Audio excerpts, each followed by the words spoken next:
Hi friends, it's Julie and today I'm here with a Netflix book tag video for you guys.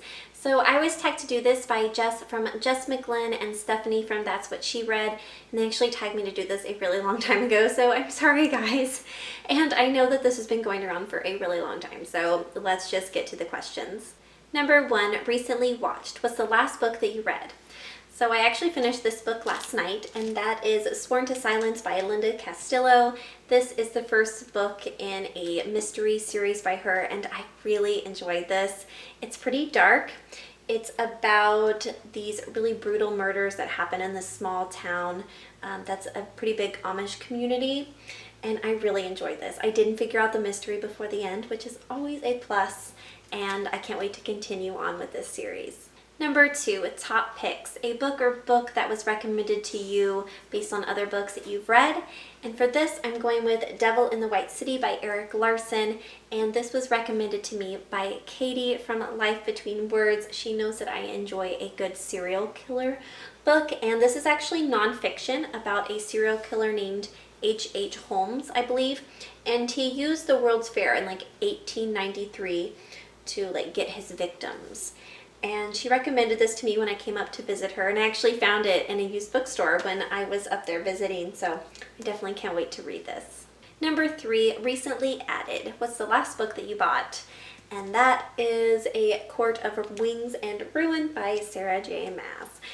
Yes, I know there's always controversy surrounding these books, but I can't help it. They are just guilty pleasure reads for me, and I am looking forward to reading this one. Number 4, popular on Netflix, books that everyone knows about. 2 that you've read and 2 that you have no interest in reading. So for the 2 books that I've read that everyone knows, I'm going to go with Burial Rites by Hannah Kent. I read this book last month and I really enjoyed it, and this is a very popular book, especially here on BookTube. This is a historical fiction novel about the last woman to be executed in Iceland. And I really enjoyed this. It's so beautiful. It's definitely more character driven than plot, but I really enjoyed it. And then the other book I'm going with is Gone Girl by Gillian Flynn. This was my first Gillian Flynn novel. I've since read all of her books. She's become one of my favorite authors of all time. Sharp Objects is my favorite book of hers, but this one is definitely the most popular. Everyone knows about this, and it will always hold a special place in my heart. And then for the 2 that I have no interest in reading, number 1 would be the whole Throne of Glass series. I know I mentioned a Sarah J. Maas book, but I will never read the Throne of Glass series. I just have no desire to do that. And then for number 2, pretty much any World War II, historical fiction, which I know is a very unpopular opinion. I don't really enjoy it. I read a whole bunch of it growing up, and I just have no desire to really read anymore. I mean, I'm never going to say never, I'll never pick up one, but All the Light We Cannot See, The Nightingale, things like that, I know those are fantastic books. I've heard really great things about them. I just have absolutely no desire to pick them up. Number 5, Comedies, a funny book. So I don't read a lot of funny books, but I have listened to Yes Please by Amy Poehler, and that was really fantastic. If you haven't read it or listened to it, if you get it on audio, she brings in a lot of guest speakers, other comedians and her friends and things like that. And I felt like it added so much to the book that you wouldn't have gotten if you just read it. So I definitely recommend it on audio. Number 6, dramas, a character who is a drama queen or king. And I'm going to go with Mary Musgrove from Persuasion. This is Anne Elliot's younger sister, and she is just such a mess. She was one of the most drama-filled characters I think I ever read about. She was hilarious, but she was such a mess. Definitely going with her for this one. Number 7, animated, a book with cartoons on the cover. So I don't really know if I have any books with cartoons on the cover, so I'm going to go with this super creepy doll one. And this is The Sandman by Neil Gaiman. This is volume 2, The Dollhouse. I actually haven't read this yet. I have volume 1 and volume 2 on my shelf, and I haven't read it yet, which I need to do really soon. One of my best friends loaned these to me a year ago, and I haven't read them yet, but that doll is just super creepy. Number 8, watch it again. What is a book or book series that you want to reread? And I'm going to go with Pride and Prejudice by Jane Austen. So I read this for the first time this year, and I didn't really enjoy it, and I was very disappointed that I didn't enjoy it. But since then, I have heard that I need to watch the movie and then go back and reread the book. So that is what I'm going to do, because I definitely want to give this book another try. I know that it is so well loved, and I really wanted to enjoy it. Number 9, Documentaries, a nonfiction book that you recommend to everyone.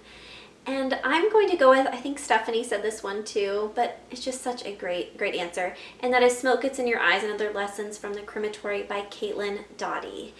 I read this book, I believe last year, and I enjoyed it so much. I think it's something that everyone can get something out of. This is her memoir about when she first started working at a funeral home, and she was in charge of cremating the bodies. And so we get stories of her, doing this while she's working. And then she also takes a look at our culture and how we deal with our dead, how we've disconnected ourselves so much from this aspect of life that everyone experiences. And she just looked at different cultures and how things differ, and I just really enjoyed it. It was very thought-provoking, and she's actually really funny.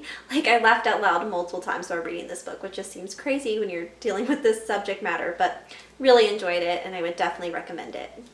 Number 10, Action and Adventure, an action-packed book. So I'm sure that you're thinking that I'm going to go with a fantasy book for this, but I'm actually not going to. I've been in a thriller mood lately, so I'm going to go with Intensity by Dean Koontz, because I've read a lot of thrillers, and to be honest, this is definitely one of the most intense thrillers I've ever read. It is so action-packed. It starts from the very beginning. You're hooked into the story, and there is no downtime for the rest of the book. And it's over 400 pages. It's just boom, boom, boom, right after the other. You're on the edge of your seat. So good. This one is about a serial killer, and it's about this woman who is trying to save a future victim of this serial killer. And that's all I'm really going to say about it, because I don't want to give too much away, because it just starts right away, and you just go with it. So good. Definitely recommend this if you haven't read it yet. It is a very old one, I know. Number 11, New Releases, a book that has just come out or one that's going to come out very soon that you can't wait to read. So of course, I can't wait to read A Court of Wings and Ruin, which I'll be doing very soon. I plan on starting it probably tomorrow. And another book that I'm kind of excited, I guess, to read. I don't really keep up with new releases very much, but one that I do know that's coming out later this year will be the third book in the Broken Earth trilogy by N.K. Jemisin. The first book is the 5th season, which I just read last month and loved it. I'm going to read The Obelisk Gate, which is book number 2, probably here in the next couple weeks. And then the third book, which I think is the final one, comes out later this year. And so I'll be pretty excited to pick up that one. And then number 12, Tag Some People. So I'm not going to tag anybody in this because I know that I'm super late filming this, but if you have not done this tag and you would like to, consider yourself tagged. But I think that's it for the day, guys. Thank you so much for watching, and I will see you all again very soon. Happy reading. Bye.